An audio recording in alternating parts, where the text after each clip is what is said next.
All right, museum visitors. The BugFest Critter Cook-Off will begin here in the Nature Exploration Center of the North Carolina Museum of Natural Sciences. In just a moment, you can still grab a spot up close.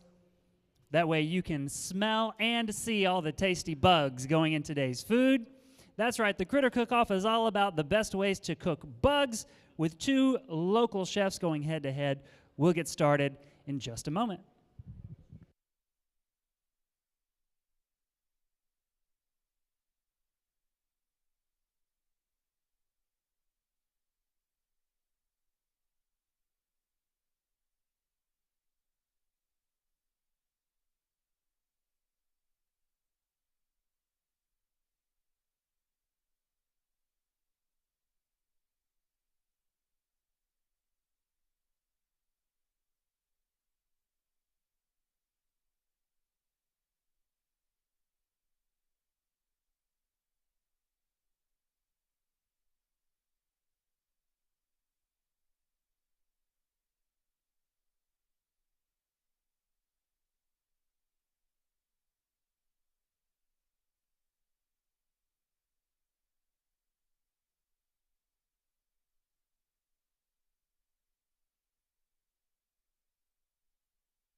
All right, everybody, let's get this show started.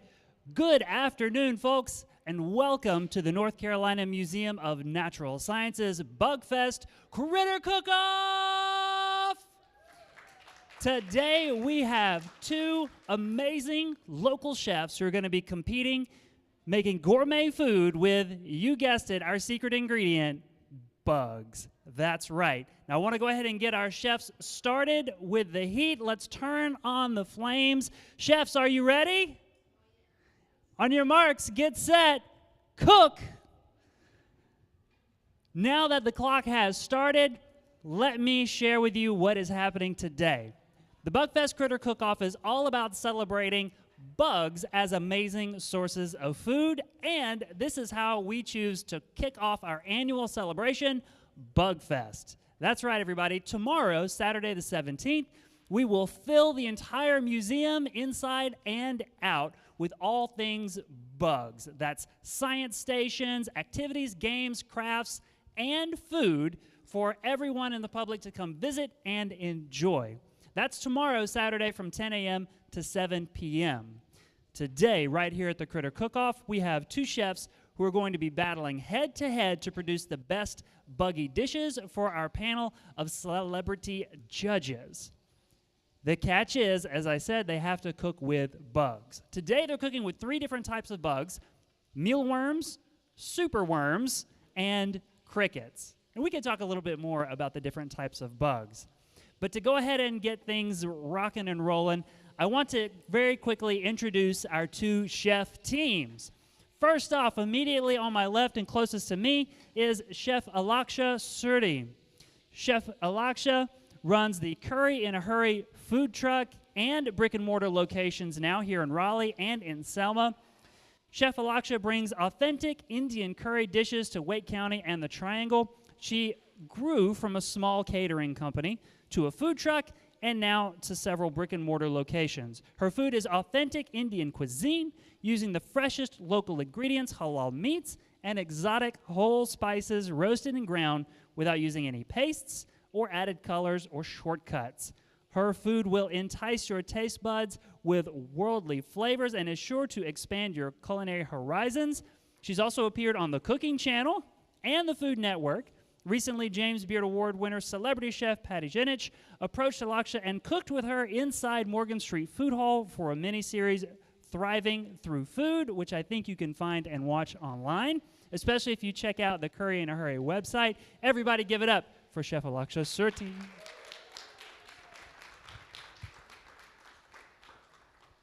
Thank you for being here. And competing next up is Chef Carlos Pacheco. The art found on the side of Mr. Puebla Tacos truck is a nod to its rich Mexican roots. Puebla native Carlos Pacheco founded the truck after spending decades working in the food industry in the U.S. His goal was to bring the street food he grew up enjoying to Raleigh-Durham, North Carolina. With the opening of Mr. Puebla Tacos, he more than achieved that goal. Mr. Puebla Tacos serves a variety of Mexican foods using authentic, freshly made ingredients, including a homemade salsa that is much beloved by customers. Everybody give it up for Chef Carlos Pacheco.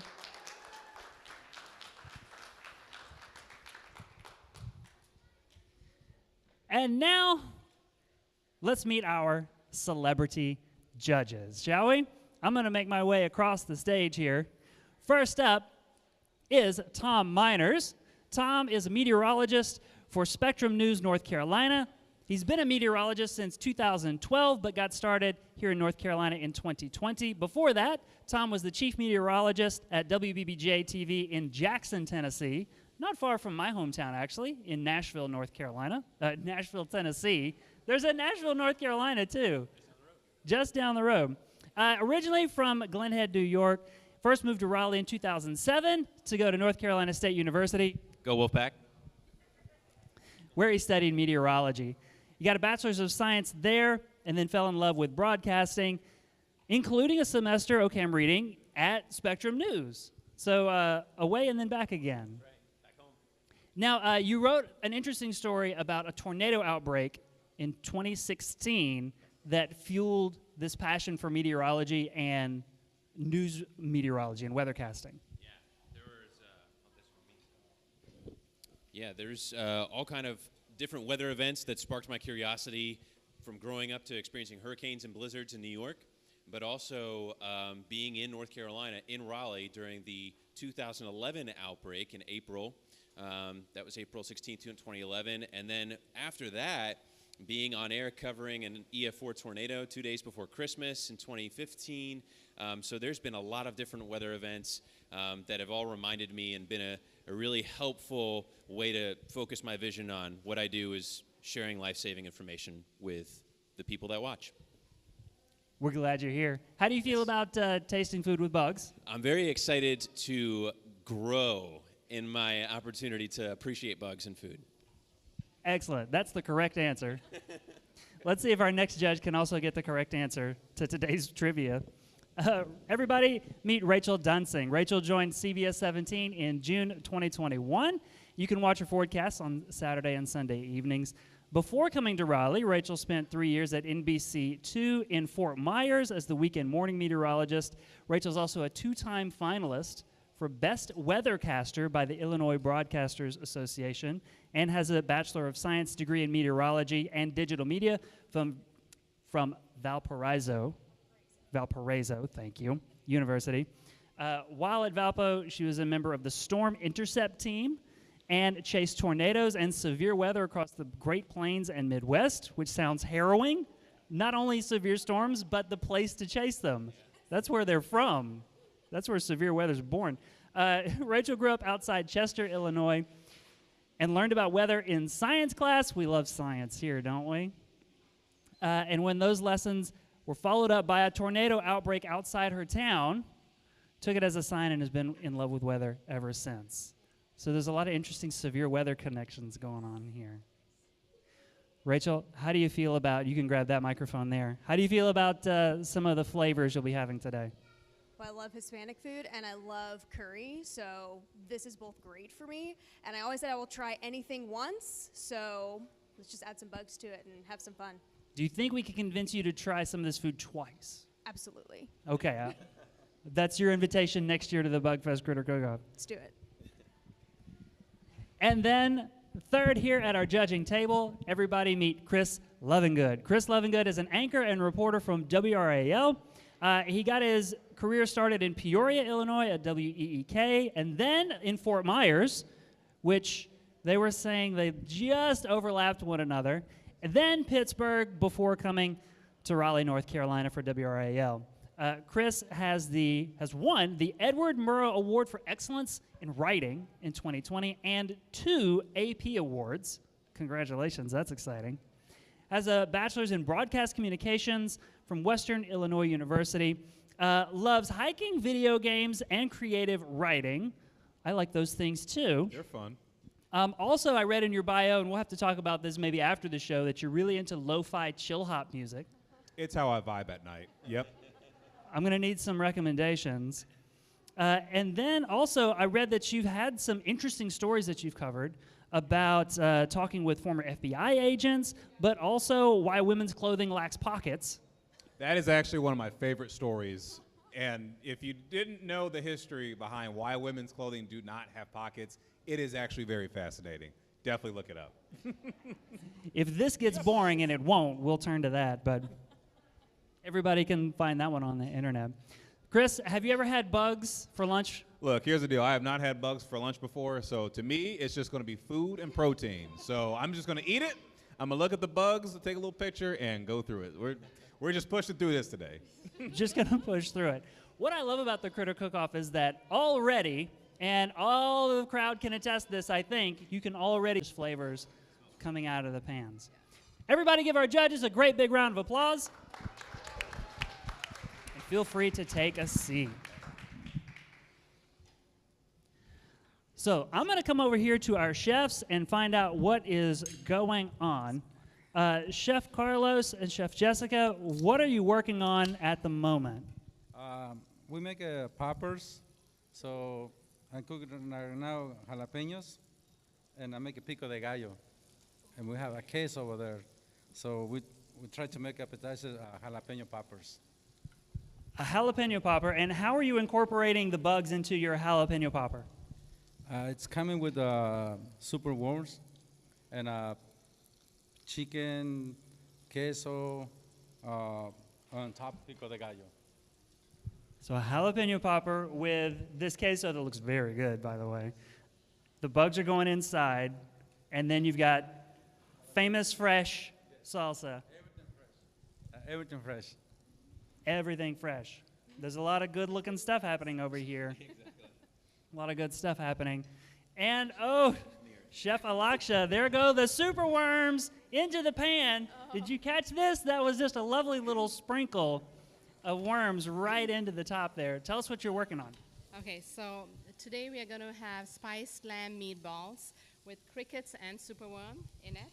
And it's going to be on a bed of caramelized onions, bell peppers, and spiced superworms. So it's going to be delicious, and I hope you all enjoy. There are lovely smells coming off of the pans over here as well. And then can I ask, okay, are there bugs in this pan going on yet? Yes, the bugs are going to go in there. In here, we're going to have tandoori spiced superworms. So we are making butter chicken today. That's my signature dish with a twist. So we're going to have some superworms, and it's going to be served over a bed of rice that has mealworms in it. That's also roasted and spiced up. So I hope you enjoy. I'm hearing all kinds of good food preparation sounds coming from the judges. In my head, it's just chicken. So you say mealworms, I say it's chicken. So that's okay. I'm sure it'll be great. I'll just feel like I'm a fish for a day, getting a worm off the hook. So this smells, I love all of this layout right here of all of these spices. What do you have going? Like, I don't expect you to give away your secret spice blend, but what do we have? Spice blend. So I'm not going to tell you what's in here, but this is my secret spice blend for the butter chicken. But then we have a lot of whole spices and fresh spices here. We have fresh ginger garlic. We have whole cardamom, whole cloves, ajmo. I don't know what you call it in English, but we call it ajmo. And this is cumin, roasted cumin. We've got cinnamon sticks, bay leaves. We've got kasturi methi, which is fenugreek. It gives it a little bitter taste. So Indian food is a blend of sweetness, spicy, bitter, salt. So you have all those notes together to give it that umami flavor. So. And then we also have some candied pistachios, some just roasted pistachios, and some candied mealworms here, actually, that goes in the dessert. Candied mealworms. Candied mealworms. I've hosted a handful of critter cook-offs now, so I've had several bug-filled meals. I don't think I've had a candied mealworm. It's actually spiced with whole cinnamon and cardamom pods, so you will get those flavors in as well. I might have to come back for a bite of that one in a little bit. I think my favorite part so far is I can smell seasoning, and I can smell all kinds of flavors as long as there's seasoning on it, that's fine. A little salt, maybe put some, I don't know, shallots on it. I sound like I'm Gordon Ramsay right now, but it smells good to me. So we're gonna get that protein. If I put a microphone up to my stomach, it would be audibly grumbling. You could hear it.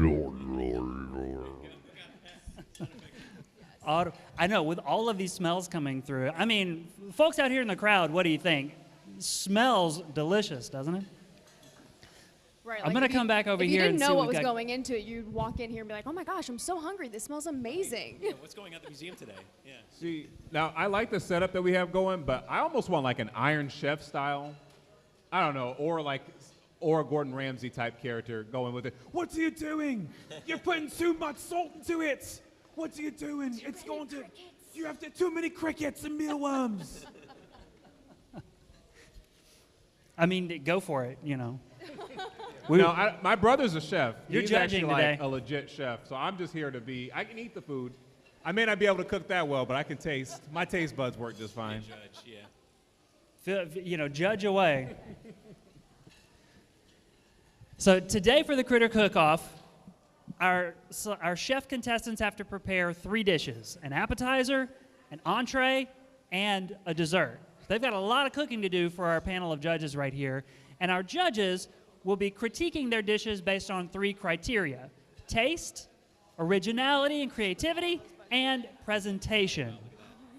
What's really great is that presentation category is twofold. One, the food has to just look delicious. We want it to look nice on the plate, but also this event is about cooking the bugs. So we don't want them to grind up the bugs or hide the bugs in all the food. We want our judges to know that they're getting a bite of bug in every spoonful. So there should be like a little cricket looking at them as they go to take a bite. Maybe a mealworm is sticking out of the top of a biscuit. However our chefs decide to do it, we want to know that the bugs are there. I want to see a little mealworm still wiggling so that I know that what I'm eating is a bug. Carlos looked at you and you said that. He was like, oh, okay. Now, there Make that no happen. roaches, right? Like, it's just mealworms. I didn't hear roaches. So that's the only thing you may have had a problem with me, are roaches. Me and roaches, first of all, I didn't know roaches could fly until I moved down here. Didn't know it. Saw it. Nope. Smash. You're going to have to spend more time in your local science museum. We can teach you about all kinds of great You bugs. can teach me about it, but that mean I ain't going to smash them. That's fine. That's okay. I was doing a little research about cultures worldwide that are eating bugs, and also how insects as food sources are going to pretty much be the future. It's going to be the future for us. We will all be eating bugs one day, not in the near future, like tomorrow. When you come to BugFest and you go to Cafe Insecta, you can try amazing food with bugs, but pretty soon, with the number of people on the planet and the resources we have available, bugs are going to be the sustainable source of food for people. So, it all boils down to PR with it. If you don't know it's bugs, you're fine. First, who knows what's in a hot dog? Yeah. No hands. Yeah. It's just a hot dog. You don't ask about if it was grass-fed. No, it's a hot dog. You eat it and that's it. As long as whatever I eat in the future, if there's little mealworms and it's just, oh, hey, it's grounded beef taco. Okay. I don't even know what it is. That's fine. So, Chris, let me ask you, and feel free to weigh on this too. You said roaches no smash. However, there's a new type of food, brand new. Scientists are working on it right now, so you can't go out and buy it just yet. But it's called cockroach milk, because cockroach mothers are actually very doting, good moms. And so this is great, isn't it? They love this one. And so cockroach moms will actually produce this. It's actually like, it looks like a glittery glue, like silver liquid that they produce. Notice that they he did not feed their use young. milk. He says it looks like it's glittery, looks but he like. didn't actually use the word milk Shiny, to describe it. shiny, silvery goop that they produce to feed their young, to nurture their young, which means that it's high in nutrients in order to support the baby roaches, right? So it's high in nutrients and apparently quite sweet tasting. So I mean, researchers you are had me working until on. goop. If you're describing something I have to drink as goop, I'm going to be a little hesitant. But you could like just squeeze a little onto You your. have effectively described around this stuff, but did not call it milk upon second mention. I'm just saying. Cockroach milk. Cockroach. It's a thing that you can put shiny into your glue. Google right now, and you can get Cockroach cockroach goop. milk. I'm going to say probably a no, but then again, I also said no for oat milk until I tried oat milk, and it was okay. And it was. Whatever it is, it works because there are a lot of cockroaches out there, so they must be pretty good Ooh, at good point. feeding other cockroaches. Is this Exactly. the key to living longer? Right? What if it's been under our Cockroach noses goop? this whole time? I mean, somebody said that it was a fine thing to drink cow milk. Yeah. So now we drink cow milk, or we squeeze the oats and get the milk. It's now we just farm the cockroaches and we get their milk. Again, too. do you See, know what's in a this hot person dog? agrees with me. I always save that story for early in the competition. I'm gonna come check in with Chef Carlos We and need to Chef start- Jessica and see what we've got going on, because it looks like we've got food going on plates. The appetizers are getting So ready. those poppers are in my line of Yeah. sight. They look amazing. This is So- a missed opportunity to play La Cucaracha. So the fresh salsa is here ready. It's plating up the, I'm going to let you work. I'll come back to that one next. But Jessica, can I bug you for a minute to tell me about some of the spices, the seasonings, and the cooking techniques here? Of course you're going to ask me a question I don't know the answer to. Oregano and black pepper. This is the Cajun season. Cajun seasoning. Those are going to go in and season the quesadilla we're going to make. Ooh, okay. The quesadilla is coming up for later. Oh my word. Already. And tell me about what went on the bugs. It's a secret. Oh, the secret went on the Secrets. bugs. More bugs. Okay. secret It's to bugging roaches. is more No, I'm bugs. kidding. We're going to It's check roach in on milk. that seasoning in just a roach moment. milk. What about members of our audience? Anybody here ever had food with bugs on it? No, no, no. Do you think you would want to try any of the food you see here? Yes. Big thumbs up. Big thumbs up. I've Tell got you one. what, I've got one. You're like, yes, absolutely. I had Did you have some food with bugs on it before? lobsters and shrimp. Well, That's true. That is yeah, true. they're close. I was gonna Yeah, say, technically lobsters, shrimp and crustaceans grits. are Who's had shrimp and bugs. grits? They're They like are butt- bugs, yeah. That's right. If you've you had didn't know that, you just lobsters, learned. prawns, shrimp, Again, PR crayfish. though. Like lobster, you've got like a whole restaurant franchise around lobsters. Red lobsters, not red cockroach. You know what I mean? Like it's all about PR. But if a cockroach had good PR, would it have been amazing? It's like whoever does PR for squirrels needs to do it, because squirrels are basically furry little rats, right? Do the same thing for roaches. Like, oh yeah, come to Red Cockroach and try our Cheddar Bay roach milk. I don't know, something like that, right? I love it. But yeah, all of the animals that you just listed off, lobsters, shrimp, they're all, and Rachel, I think you were going to jump in too. They're all in the big group of animals we call arthropods.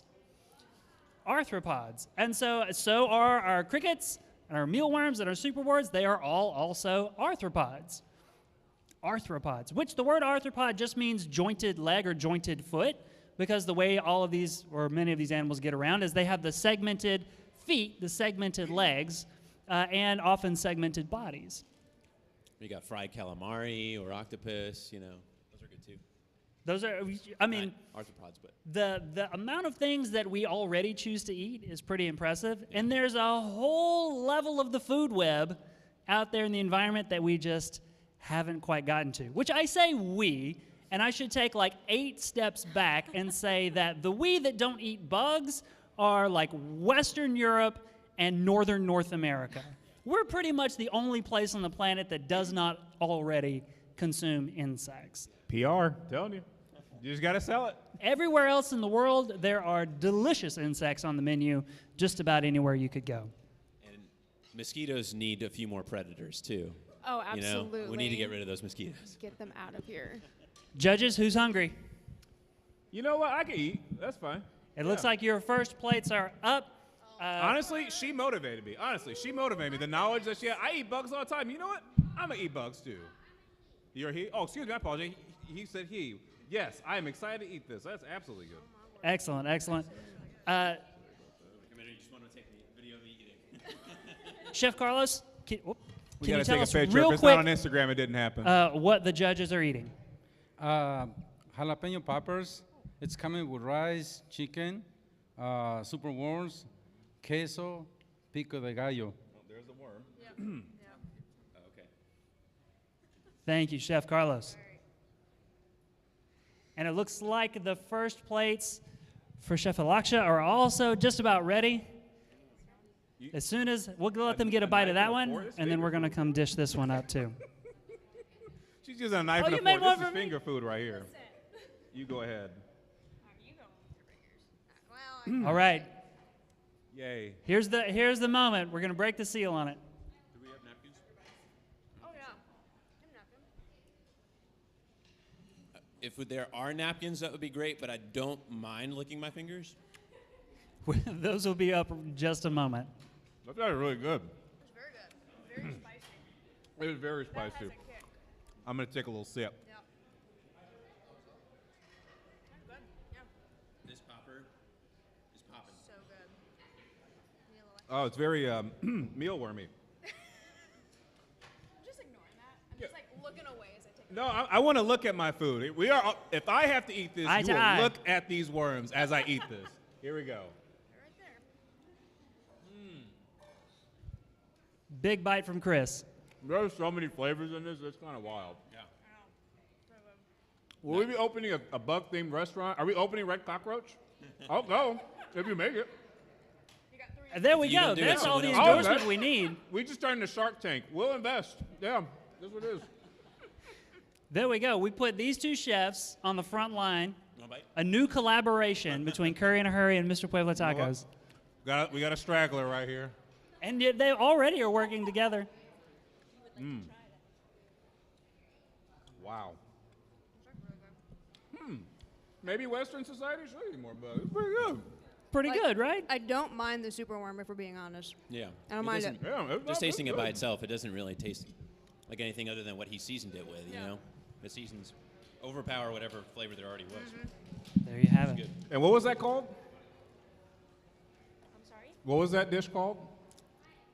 Oh, it was a jalapeno popper. Worm popper. PR. The worm PR, popper. Worm popper. Come on, PR. The worm popper. That was All that was right. neat. Let me know when you're ready. There it goes. Wanted to make sure you get all the flavors. Taste everything. I want to, yeah, I'm curious. So what does it actually taste like on its by itself? But He's savoring it. I like inhaled it. He is savoring all the. It's very the umami flavor. Yeah, he's got it. Chef Alaksha, when you are ready, we'll serve up your appetizers. Yeah, I need like, can I use this tablecloth? Oh, I thought that was the appetizer. Whoops. do either of you guys have a garden at home? Do you try to grow plants? Yeah. Not yet. I'm working on it. I'm a plant daddy. We had I do 3 like my plants. whole tomatoes this year. Nice. 3. I think there needs to be a way to like, use your garden to grow bugs on it too, and then you could feed yourself. That way you can do 2 things at one time. It's amazing. Thank you. Thank you. Oh my gosh.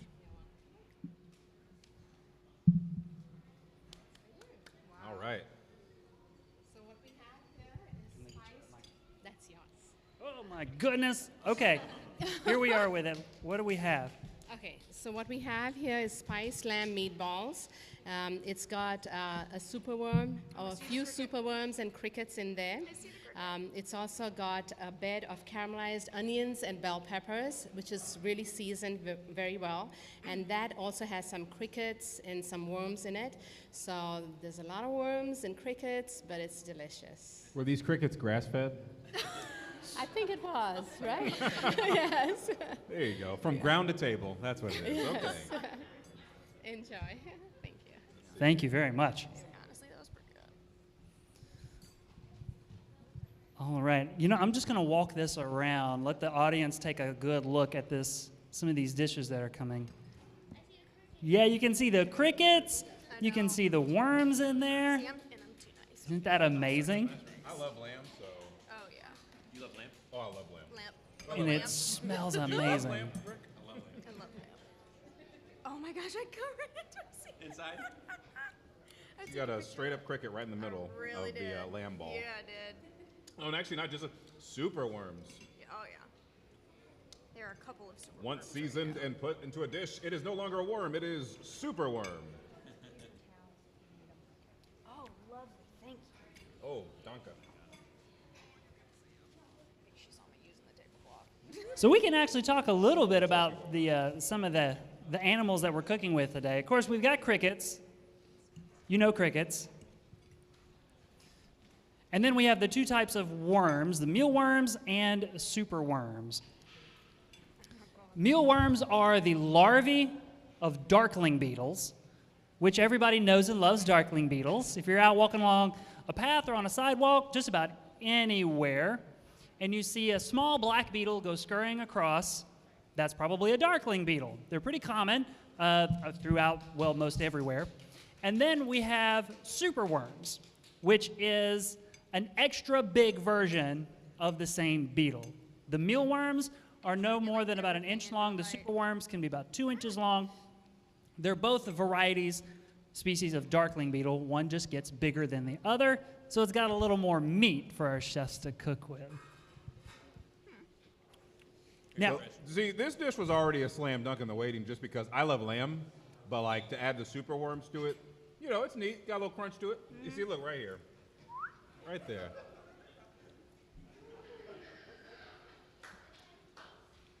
excellent. It does have a little bit of a taste. I'm not sure it's quite chicken, but it has a little crunch to it. I'm a fan. Like I said, I'm a fish on the hook right now. It's all good. The insects are kind of like a little tough. Like they're just like a little bit, you know, chewy, but they're small enough to just swallow in one bite. You don't have to chew it at all. If you like mix it with the peppers and everything else, it's not quite as obvious, but you can still tell they're there. I noticed in that bite too that the worm was like really spicy. Yeah. So it's kind of like you're like, oh no, it's a bug, and then you're like, it's just a peppercorn. Don't worry about it. Now this isn't as spicy as the previous little thing we had. The the worm popper, but it's good. It's got a lot of flavor in it. I'm trying to make sure that I get a mealworm and a cricket here on my board. But I'm also, no like, judge, you can but- see the little beady eyes on the crickets, and that's obviously a little interesting. Yeah. See, us agreeing to do this though, whenever you guys watch any of our respective channels, you're gonna go, aren't those the people that ate the bugs? And like, yeah, that's us. I know. Edward R. Murrow Award, and then like just above that, I ate bugs. Worm eater, professional worm eater. Okay, had a bite of that one. I'm going to come over here to the jalapeno popper now, too. Although hopefully it's not too spicy that I can't keep hosting this show. And all right. Oh, yeah, there's a worm right there looking at me. This is great. See, now he's very enthusiastic, and I have a suspicion that you have a deep freezer at home filled with frozen mealworms and all other sorts of arthropods that are frozen, ready to hit up in the skillet. Well, you wouldn't be too wrong. Just a couple of days ago, I made my own batch of chocolate chip cookies. That was mealworms and crickets that went into a chocolate chip cookie batter. And then I sprinkled some mealworms on top, baked them right up. Got a nice, it's kind of a nice crispy chocolate chip cookie. And then I brought them to work. Everybody loved them, handed them out. And WRAL meteorologist Elizabeth Gardner came out yesterday and tasted one with me. You know what's funny about that story? If it wasn't in context and you just said, oh yeah, I just made a bunch of cookies and later, oh yeah, I put bugs into them. If you put it out of order, it sounds more malicious than it actually is. But it also sounds delicious, so there's that. Well, what I'll say is, when the interview stopped and the cameras weren't rolling, Elizabeth walked away with the cookie and finished it. So I was like, she's a trooper. Yes. She's an adventurer. Yes, she wasn't like, one bite on the camera I and am then too. tossed it. She finished it, finished the whole cookie. Well, the 2 bites that I just had of this food were amazing. I don't know how the judges could possibly ever decide who's going to go home with today's trophy. But I'm going to come back here because I want to talk to Carlos again. Because, Carlos, you just had this dough out and you were mashing, and I want to know about the process that you were working on. I make tortillas, so I want to make quesadillas. So I make it fresh, everything. So I make it tortillas. This is the original how they make tortillas for quesadillas. And you were doing these by hand. Like, I saw you flipping dough back and forth. You were pressing it with your hands, and then it went into the tortilla press. This is that's how they make in Mexico, not with machine, with the hands. So I use the other one, but normally they do with the hands, so I can do it with the hands. So yeah, this is how the original make tortillas, corn tortillas fresh. What do you use to actually make the tortilla, the dough that you were? Corn. It's just corn.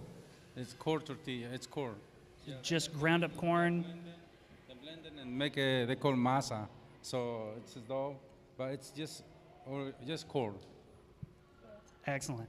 And now you just celebrated. I learned this recently. The Mr. Puebla Tacos truck just celebrated 5 years. Is that right? That's right. That's correct. 5 years. Yes, it's September 9th. We have 5 years. Slowly, but now it's really busy. May I ask a question? So what was it like during the pandemic? I mean, that had to be a challenge, and then here we are now, and people can actually go back out to restaurants and eat. In the pandemic, we always have a job. So a lot of people that used to work in the office, so now they were still working at home. So we have a job in the neighbors. Yeah. So they're calling a lot of people for the neighbors. So we go a lot of places in the neighbors. You're like the ice cream truck version of like food trucks. Like, well, I guess ice cream trucks are always food trucks. Yeah. What was that? Yeah, everybody wanted us to bring margaritas. Margaritas. Well, I just want to say, just because you guys know, stations, we cover like businesses that were impacted from the pandemic. Like, I am very happy that you are still here, that your business is still doing well and thriving. I say, seriously, these are the people that helped keep us fed during the pandemic. So, thank you so much. Bugs aside, seriously, thank you so much for being here, because we've seen so many businesses shutter, and clearly you're still here. So that's exciting. Thank you so much. We actually got a lot of support from our community as well, especially neighborhoods where we always went, or breweries where we always went. The people who lived in close by neighborhoods actually got together and ordered food, and then we would go deliver during the pandemic. So we had to improvise a lot, but we had a lot of support from the community. Say it with me, everyone. Support local businesses. Yeah. Seriously. Love that. Love everything about that. I'm going to throw in your local museum, too. Smart. I think she's playing it really smart. That's because they do pay me to do that. No, we went I'm hungry. No, we went straight in. That's all good. That's all good. This chair moves back and it freaked me out. I want to save room for everything. As our next dishes are getting heated up and cooked, I'm going to draw everyone's attention to today's prize. Either Mr. Puebla Tacos or Curry in a Hurry are going to be taking home the one-of-a-kind BugFest Critter Cook-Off trophy. Now this, oh man, it just smells so good. He just wants a mealworm. Hey! Yeah, we made it look so good. Just hungry. They just wanted a mealworm. So just a little roach. When the stanchions are 4 feet tall and you are not they don't stop you.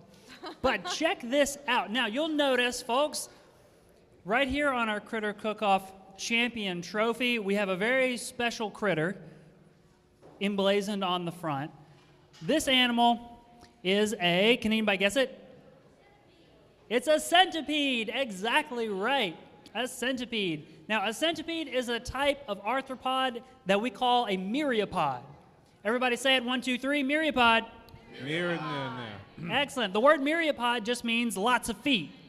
Lots of feet. And you can guess why when you look at a centipede, why they get the name myriapods. Now, for every year that we have BugFest, and BugFest has been going on for more than 20 years, we choose a theme arthropod for the year. And this year we chose myriapods. That includes the centipedes and millipedes.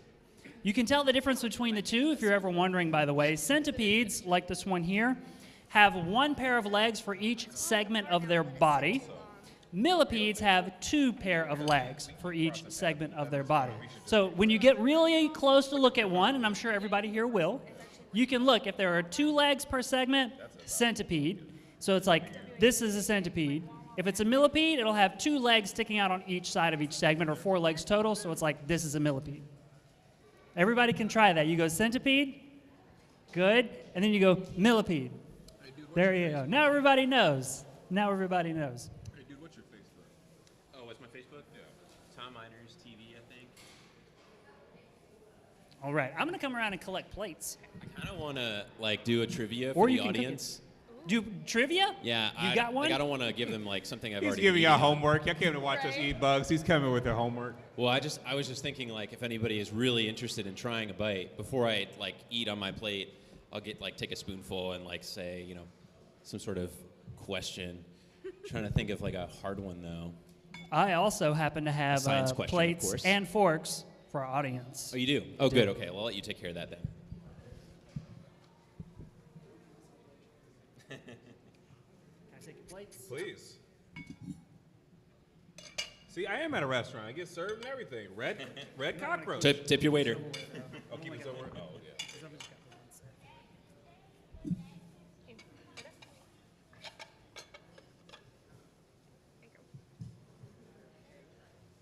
Ooh. Is that guacamole I see being made right now? It sure is. That's fresh guacamole too, so you know it's gonna be good.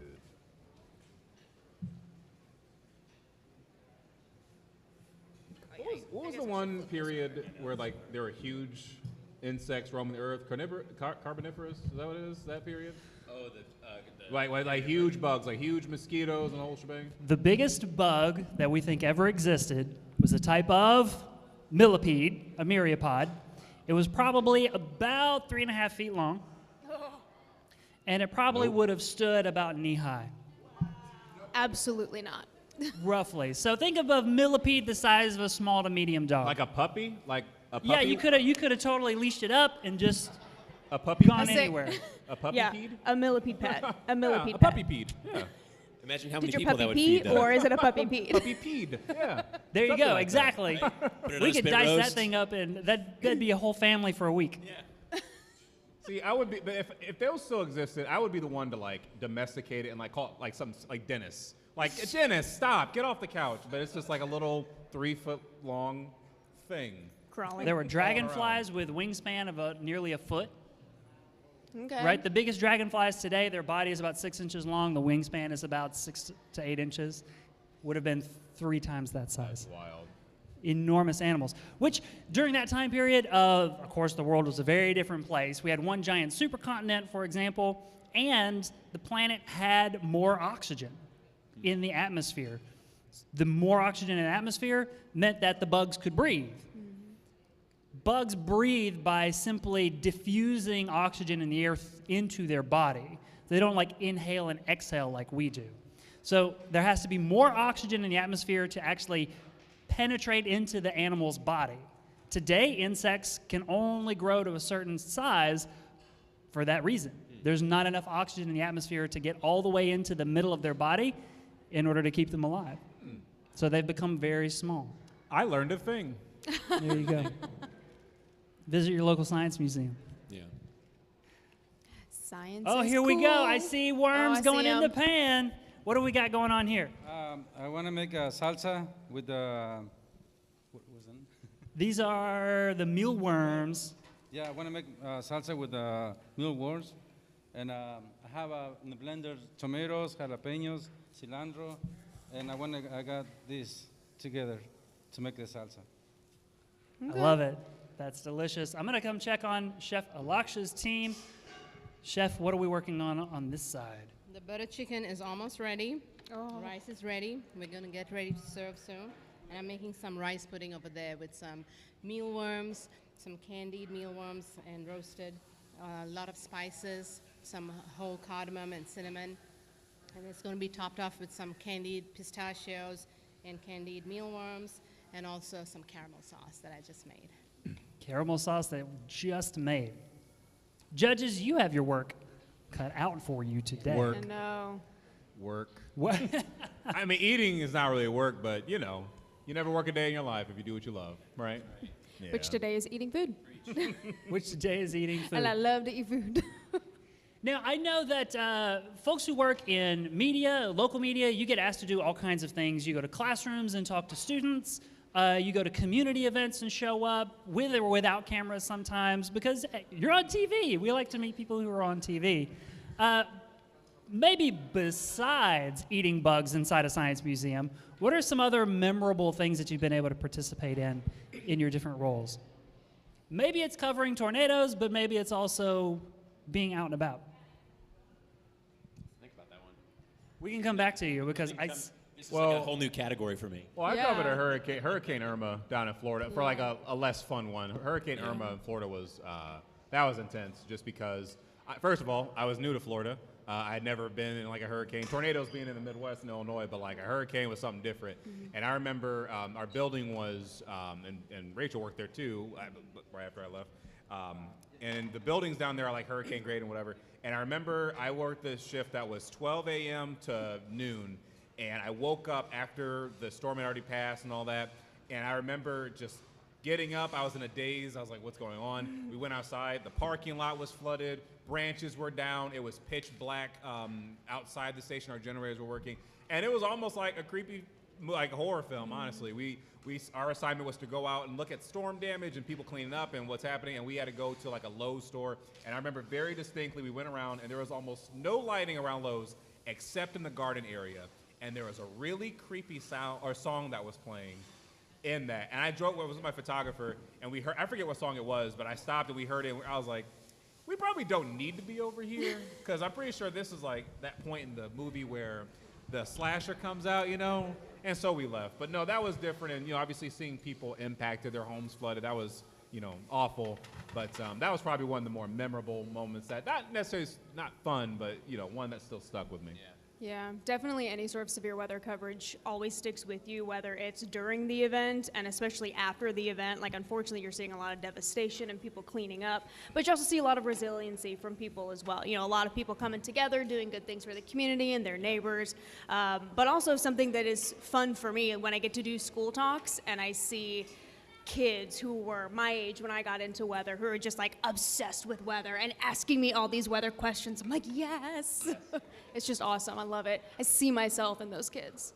Yeah, that's where if I have any of my friends watching from West Tennessee here, they always made it feel so much more valuable than I perceived it was. Because talking to people in the public, it was like, yeah, I remember, this was going on in my life, and you told that story, or, this is what was happening on that day. We were getting, Christmas shopping done, and then this tornado warning got issued, and we tuned in and we watched. But, yeah, nothing like crazy comes close to this. Maybe doing the weather live on TV with a monkey on my shoulder. I don't know. Oh, wow. That was another one. Yeah. Which I know some other cultures eat those, and I'm glad we're not doing that today. I can't sell red monkey. I can definitely sell Red cockroach. but I can't swing PR for that. No, Right, no. no. Yeah.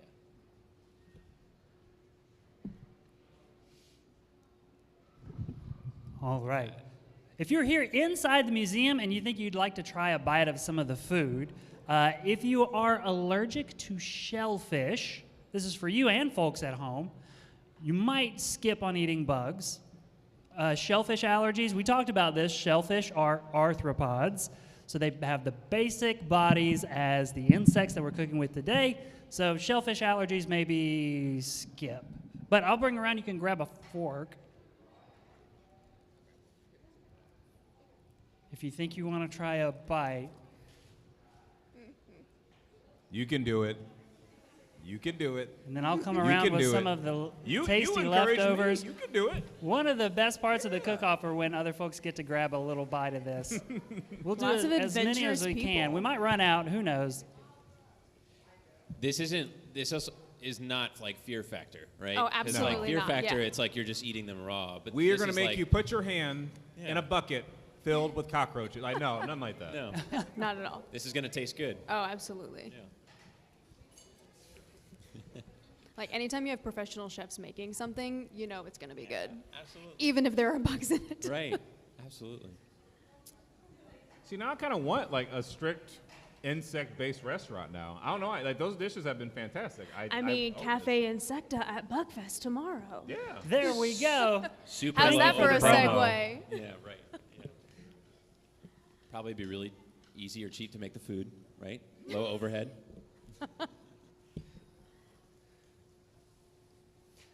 Tomorrow at BugFest, Cafe Insect will open at 10. It'll be open until 7. We have 5 different local restaurants who are going to be here preparing food. Some of them I'm looking forward to. We're going to have bug hibachi. Ooh. There's going to be a lemon ant ice cream. Oh. What else did I see? We've got a company coming out that makes jerkies. And so they've done a barbecue mealworm. They've done a mac and cheese mealworm, Interesting. which I think it's going to be good. You don't want to miss out on Cafe Insecta. It's the hit every year. Now, question for you, because you can't believe everything you see on the internet. Can you actually like smell ants? I saw some posts where people are like, "Oh, I can smell ants," and I cannot smell ants. Is that a thing? You can smell some species of ants. I did not know that. There are some species of ants, several really, that produce this chemical called formic acid. And that formic acid has a tangy, lemony flavor. Is that what's To used in us. the ice cream? And that's what's going to be in the ice cream. Look at me. No So one I thinks think that they've got like things. I can't wait to try it tomorrow, but I think it's going to be like a lemon ice cream base, and then they've added some ants for a little extra zing of flavor. But yeah, you can get, we talked about bugs being in my cupboard. I have a vial of ants that I use to garnish with because they give you just a little I knew pop it. right there. I knew Right it. there at the end of the dish. Dedicated. Dedication. You just sprinkle just a few of them. And you get like a really punchy, sour, lemony bite. Love it. So I'm going to cut up some of this food, and I'm going to come around for all of you as we let our chefs work on their dishes. I see a lot of forks in the audience, a lot of brave Right, people. y'all are I'm so so proud of brave. you. I'm going to applaud for you. You're brave too. I love to see it. Good job, everybody.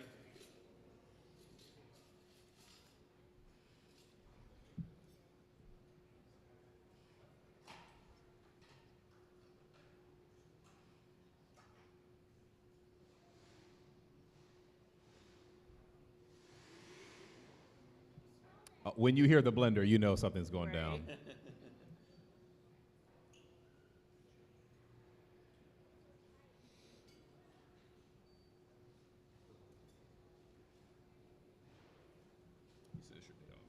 It is, yeah.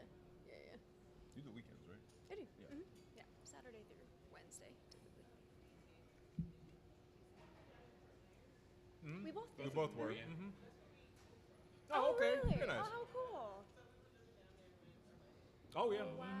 Actually, I discovered I had a nephew living in Fort Myers the same time I was there, and I had no idea until I moved up here. Very strange.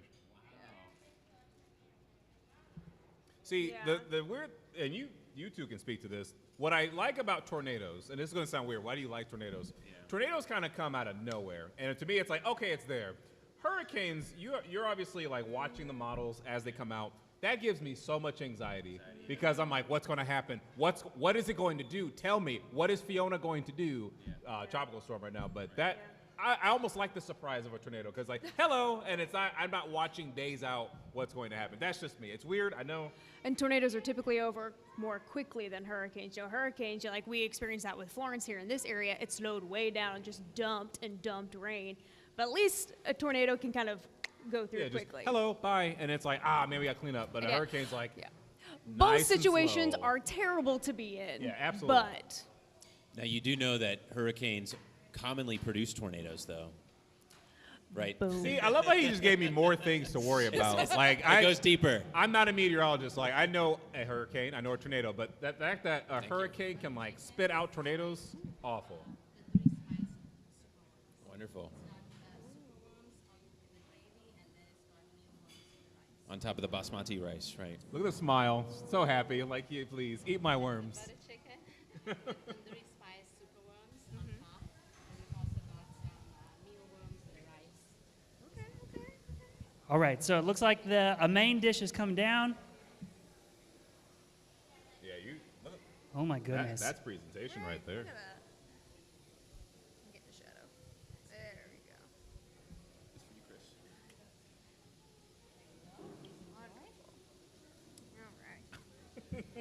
go. All right, Chef Alaksha, what do we have?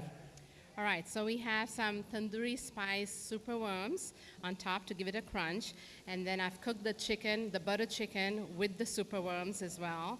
And the rice is a cumin toasted, cumin and mealworm toasted rice, which is fragrant.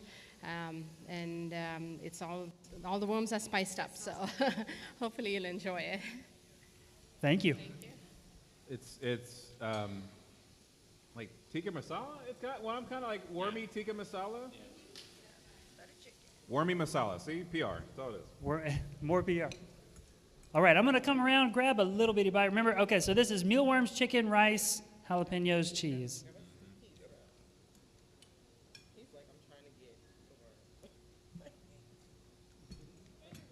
Can you scoop it up? There you go. Yes, big bite, just the worm. Yeah, hold on to your fork. Go ahead. There you go. Don't miss out on the worms.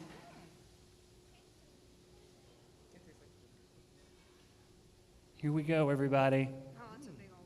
Oh, I got an delicious from the crowd.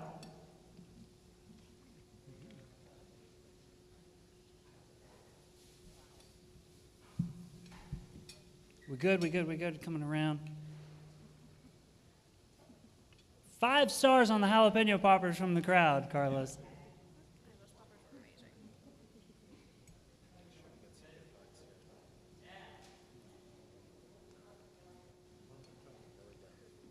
Now, some of the other great stuff that's going to be happening at BugFest this year, of course, we've been talking about Cafe Insecta. Really is the highlight every year. But this year at BugFest, because of the millipede and centipede theme, we've invited 2, really, I think, of the world's experts to the museum who are going to be giving presentations here on the first floor of the museum tomorrow afternoon. Derek Hennon and Paul Marek. They're both from Virginia, and they both study millipedes and centipedes.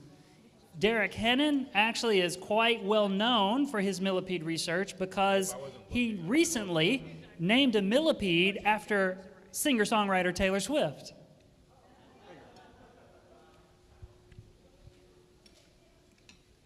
I guarantee he'll be talking about that. No, don't want to. I guarantee you if you come to his presentation, you might not get to meet Taylor Swift, but you'll at least get to see pictures of the Taylor Swift millipede. Judges, how do we feel about that main course? Without giving too much of it away. They're still tucking into it. I think that's a good sign. See, but this Rachel's like savoring. Like right now, she takes it, she stops and goes, yes, mm-hmm. Me, I'm kind of going old school, just, all right, here we go. Here we go. Oh, I've got to come look at Carlos's quesadillas. We saw the mealworms going on to the paneer, and now we've got crickets going into the quesadilla. Into the quesadilla, yeah. Crickets into the quesadilla with pico de gallo, chicken. We make guacamole with super worms, and we make a salsa.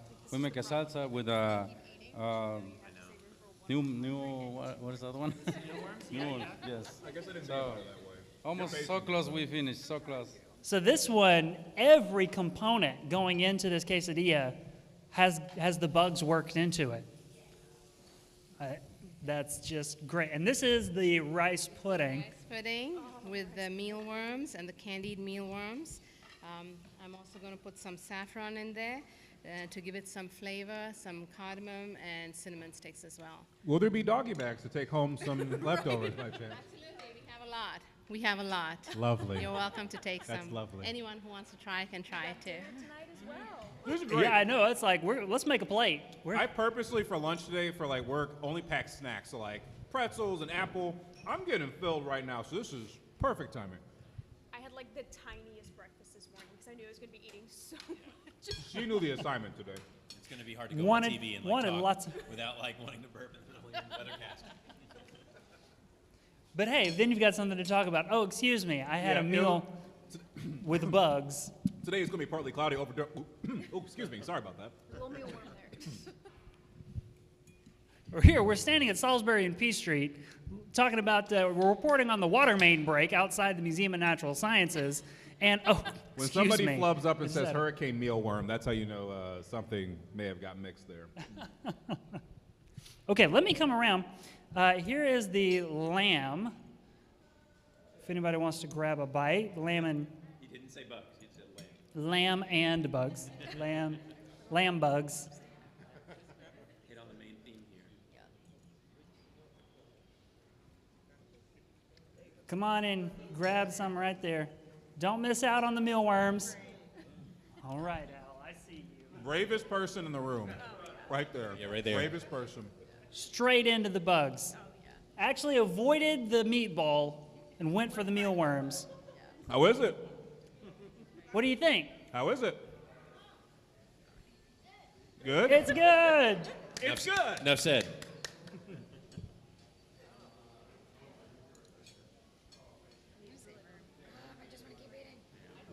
This is in my. I haven't done it. I've judged like one other like food contest, but this is what I imagine. This is easier than what I imagine like a food eating contest would be like. You know, like having to consume Joey Chestnut's 74 hot dogs. Let's not talk This about is- that while we have to eat. I know, right? This is so much better Hold on. than that. You're more disgusted about Joey Chestnut eating 70 hot dogs than you are about eating mealworm? Yes. 100%. Raise your hands if you think eating 74 hot dogs is grosser than eating what you just ate. Fair point.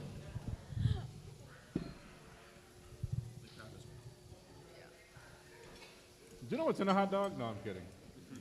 You did that joke already. I know, that's what I'm saying.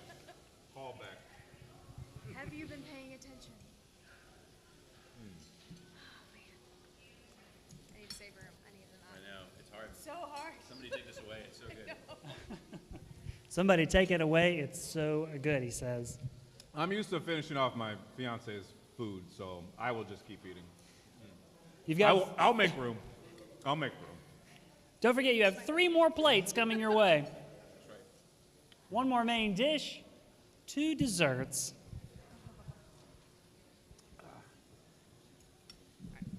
I'm kind of curious, judges, what was the thought process when you got the invitation or heard about Critter Cook-Off at the museum and said, well, sure? Yeah. Yeah. That was it. I got it. I was like, you know what? I'm new here. I'm still trying to do some more public appearances. I'll eat a worm. Sure. I thought this was more of like a, it was more of a spectacle where it was kind of like, let's learn about bugs and let's learn about how, they could be really helpful for feeding a lot of people around the world. But it's really about these two. It's about these 2 chefs and what an amazing job they do with the food. And, we could argue that they're working really hard to mask the taste of the bug, but I guess what really we're talking about here today is like bugs could be a really good thing to put in food, and they're just making really good food. So it's Just- like 2 Right. great things coming together. Yeah, and it still tastes very good. Just making good food. I think that is so much of it, and so much of the reason that we bring the Critter Cook-Off and make this the media event, make this the kickoff to our annual BugFest, is that yes, we've got great local talent and skilled chefs in our area who can come into the museum and make delicious food with bugs, which kind of gets us closer to that destigmatizing bugs being in our food to begin with. So that, yeah, when you do, roll up to the brewery and you're going to get a burger and they say, oh, yeah, we made this with bugs.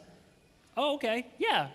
I've seen that before. I've had that before. I saw great chefs make amazing food with it. I smelled everything permeating. And, for my part, it happened at the Museum of Natural Sciences, was where I had that life-changing experience. But to do that, to advance this idea that, this is the future for sustainable eating in our world. World hunger. Fight that, use that. Yeah. World hunger, when we're talking about the impacts of a changing climate on our world, where meteorologists are telling us today the dramatic weather patterns we're seeing all around the world can be pretty much directly attributed to changing climate patterns around the world, from heat waves and droughts to rain events, severe storms. The impacts of climate change are many, and those same impacts impact how we produce and grow food, whether it's plants or animals. And bugs take so few resources, and we can make so many of them, that yeah, we can feed the world on bugs. Fun fact then for you about that is that the fastest growing state in the United States for farming is Alaska. Really? Because of the warming climate, their growing season, which was very small, is growing so that they can have more time, and other parts of the continental United States are seeing not the growing season shorten. North Carolina's growing season is increasing, but they're having a harder time farming because of pollution and things like that are making it more difficult. But Alaska has opened up for farmers to use that real estate to now grow crops. Lots of big bugs in Alaska too. Yeah, I know there are researchers even at Duke, because I talked to some of them who are trying to make these drought and climate resistant plants, so that way we can do something with a potential shortage in the future. So yeah, there's a lot of great stuff going on that people are at least realizing that we need to do something. That's excellent. I need to look up this research that's going on at Duke too. Oh, yeah. That's fascinating. I believe more people are going to get more comfortable with bugs. First of all, I did this again because it's a public appearance, but as I'm here and I'm eating it, I'm like, this isn't actually that bad. And I think the same thing kind of maybe happened with plant-based burgers for a while. People are like, oh, that's not really a hamburger. And then I ate an Impossible burger. I said, oh, that's actually pretty good. Put some onions on it, some tomato, put the whole shebang. It's good. So one day, we'll all be eating worms. Sustainable. I'm ready. Here we go. All right. Next plate is up. Carlos, what do we have? Yes, I make a quesadilla with the crickets. It's coming with pico de gallo, cheese, with chicken. And then I make a salsa. It's coming with meteorologist. So a little bit spicy, not so much. And I make guacamole with the superworms. I hope you guys like it. Thank you, Carlos. Excellent, excellent. Yeah, sure, down there. Oh, okay. First up. Thank you. Take a nice pick. And Carlos, can I ask you about the plating that you're using too? Because these are amazing. Gorgeous. These clay terracotta. Yeah, it's those plates is for my family in Mexico, so that's just they use the plates over there. They eat like that with those plates, so they're sentiments for me. Thank you. Thank you for bringing those today. They're amazing. Let your conscience be your friend. All right. Chef Alaksha, how are you doing over here today? Are you having fun yet? Yes, a lot of fun. I love to cook, and I love to cook, with the challenge. So it's a lot of fun. Excellent. Thank you. This Thank you looks for having amazing. us. This looks amazing.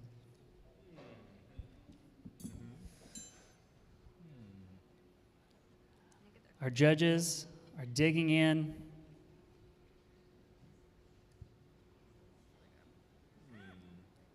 Now, I don't think it was cheating, but Carlos fed me a few days ago, and I'm going to just let you know, don't skip on the salsa. Okay.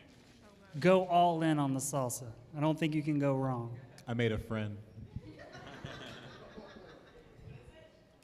a little cricket. It's all right. Just take a little selfie with them. Or just a regular pic. Wait, did that one come off the floor or off the plate? I don't know. I'm just not No, sure I'm how kidding. comfortable you're getting with eating the bugs now. You're just like, oh, there's one. Grab Here's it the up. deal. This is the other thing. It's like, I didn't know it was in the food. I just kind of ate it and whatever. And then now I'm like, all right, I'm going to face my food. And I looked at it. It's not bad. Yeah, right in the eye. And like I said, you got seasoning, so, you know. Put a little Lowry's on it. Yeah. No, yeah. Mm-hmm.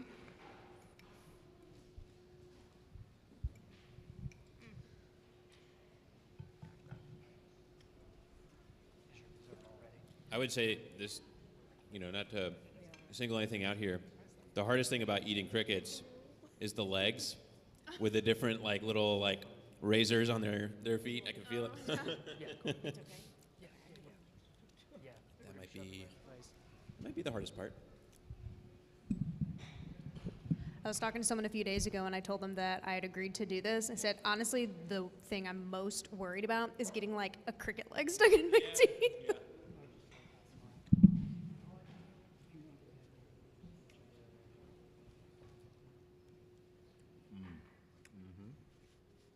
I'm not a very graceful eater. Oh yeah, I got one. Got one. Got a cricket Oh leg. no. Got it. Sometimes you can't avoid the cricket legs. Right. They're just there. We have to deal with them. Okay. Then put it right on top. Our chefs are going to go ahead and their desserts are ready. They're going to get them plated up. And then your third course will be out and ready. Then we will do our tabulating. We'll do a little math. I'll have to do a little math. Good thing I work at a science museum. And then we will award our BugFest Critter Cook-Off winner. I think my biggest thing right now is I'm surprised how, the bugs alone, that's why I've been making a point just to eat the bugs alone in addition to the dish. Good. That'd be really good. Right. Just get over the fact that it's a Yeah. bug. Just close your eyes and just oh yeah. Food. Yeah. Grab it. Scoop it and then grab it. And that guac is amazing. Keep your fork. Even with the little superworms in there or mealworms. Good bite right there. Oh, perfect. Yeah, exactly.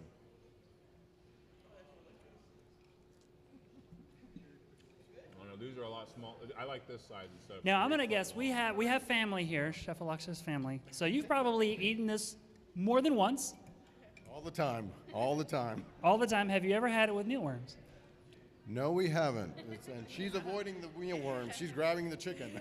Good, just going straight for the chicken. I Yeah, gotta this know, smells delicious. who in the audience was they were almost dragged here, no, I don't want to eat it, I don't eat it. Okay, I'm here, I'm gonna try it. I gotta know who, because I feel like this takes a lot of, at least guts to try, at least for if you've never had before, because it took a lot of mental convincing. It took a lot.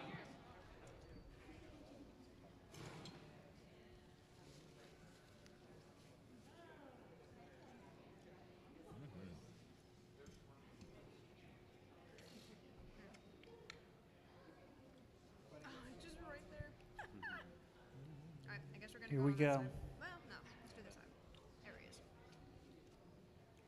I almost have to get a picture of that. I do think the day that we walk into a restaurant, sit down, look at the menu, and then there's bug options everywhere you go, that'll be a good day.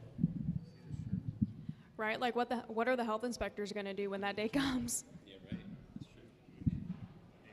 There you go. Don't skip on the mealworms there. Now, come on.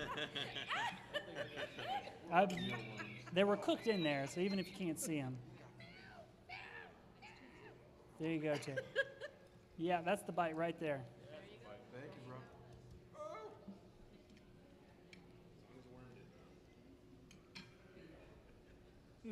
See, now I want to make an Alfredo, and use mealworms or something in it, because I actually make a pretty good Alfredo sauce from scratch. How about you pat yourself on your back a little more? Yeah, right here. Well, do you two cook? So I can cook, but I pretty much just let my husband do all the cooking because he's pretty amazing. And I'm not just saying that because he's sitting over there. He's like, no, he's actually really good. No, honestly, he's amazing. I try to cook as often as I can, but my favorite thing to do is to cook foods that like have a like ancestral story about them. So like I like to try foods that I know like my ancestors would have eaten or something like that. And my favorite one is my great-grandfather who came from Italy in 1919, and like tomato sauce his red sauce recipe's been passed down through our family. Wow. And I like to think that goes probably even further back than that, but I'm sure it goes back as far as, you know, someone using bugs in their food or something like that. John the Baptist ate locusts. If you have a Christian faith tradition, you know about that. There you go. There you go. See, I kind of like to do, so there's a documentary on Netflix called High on the Hog. Has anyone ever seen that? All right. One of the best documentaries I've ever seen in my life. And it's focusing on how African and African-American influences made its way into American cuisine. And one of the episodes, they explore the history of macaroni and cheese. And was it Thomas Jefferson, right? Yeah, so he had his people taken over to France, learn different ways to cook. And when they came back, that's when we had mac and cheese. And so, but the way they made it was they would use a Dutch oven and like old school Dutch oven, put it in there, like open flame, that whole thing, and you would like the noodle, you mix with water and milk. It's a whole thing. She knows what I'm talking about. But that stuff I do like to do too, like kind of go back and see what the ancestors were making, and then see if I can recreate it. Did I recreate it the same? Probably not, but it was good. It's good. That's right. That's amazing. Love that. All right, it looks like dessert courses are coming up. Bring 'em on. Another. Carlos, come on over. Let me just get a refill real quick. Tres leches cheesecake. Our interpretation of it. So we have an interpretation of a What's it called? Tres leches. tres leches cheesecake. Tres leches cheesecake. Love it. All right. You may take that.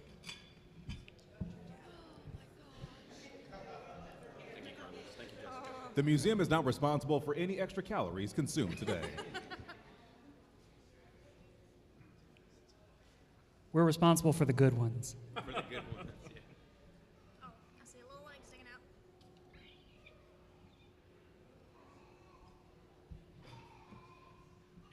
It does, doesn't it? As our judges are taking bites of the sweet stuff, it's probably a good opportunity for me to say a special thank you to the BASF Corporation for supporting BugFest as a presenting sponsor. Many thanks to them. And Syngenta for helping us with this year's BugFest program as well. If we could give a great big round of applause to the people who support the Museum of Natural Sciences, support science, and everything that we do here. Thank you very much.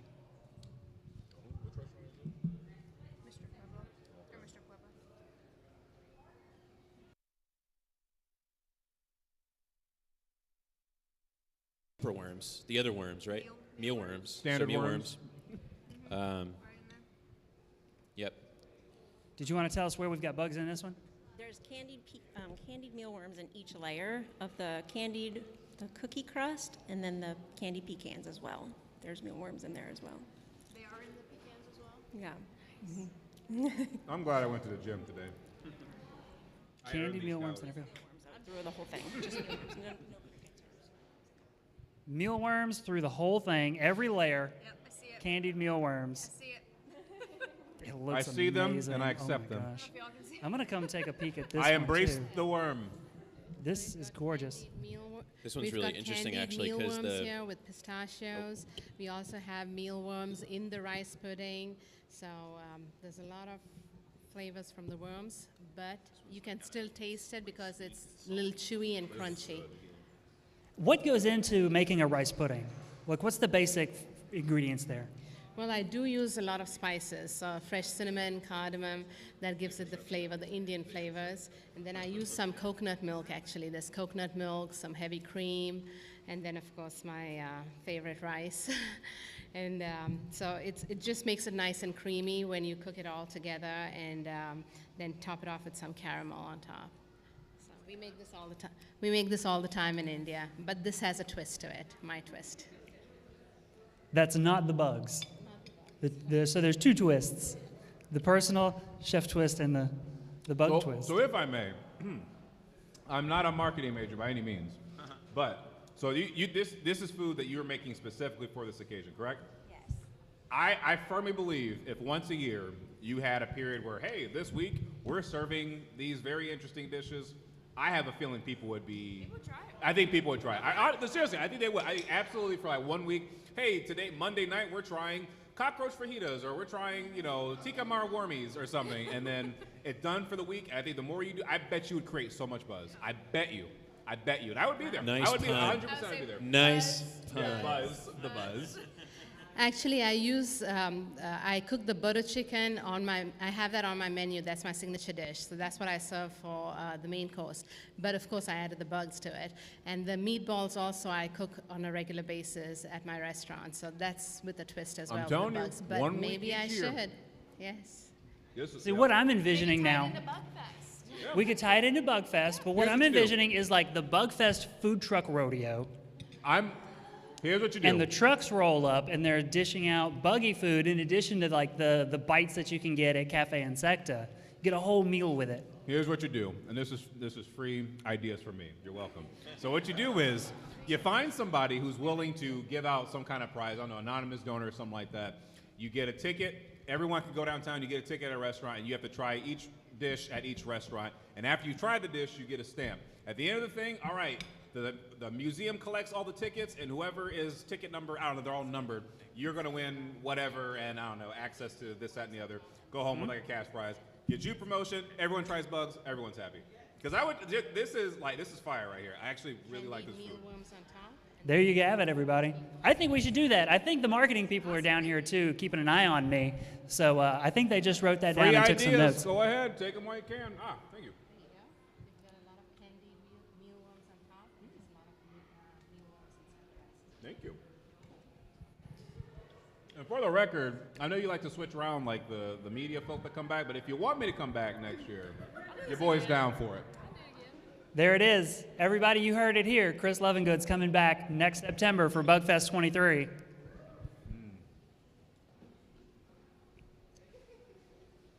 Look at, he's doing the happy dance.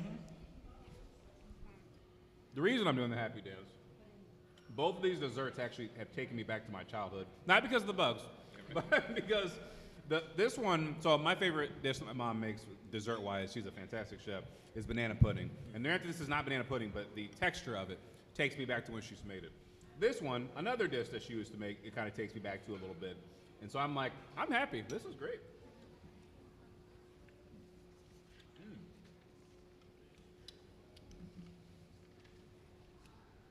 Well, as our judges take their last bites, judges be finalizing your scores. And then tally, if you can do the math real quick, tally everything up for me and put it in the boxes on the bottom. That way I can do the big math real fast to award today's Critter Cook-Off champion. Everybody, give a great big round of applause to Alaksha and Brenda, Carlos and Jessica for being here with us today, preparing amazing, incredible food with just the strangest rules possible. Cook it within an hour, cook it with bugs, make it tasty, make it look good. I asked the judges what they thought when they saw the invitation, but Alaksha, I sent you an invitation, said, hey, I'd love, I've been to the restaurant at Morgan Street Food Hall. I'd love to have, your top-rated food truck in the area come and participate in the cook-off. But I'm curious what you thought about the invitation. Well, actually, I was honored, first of all, so thank you for having us here.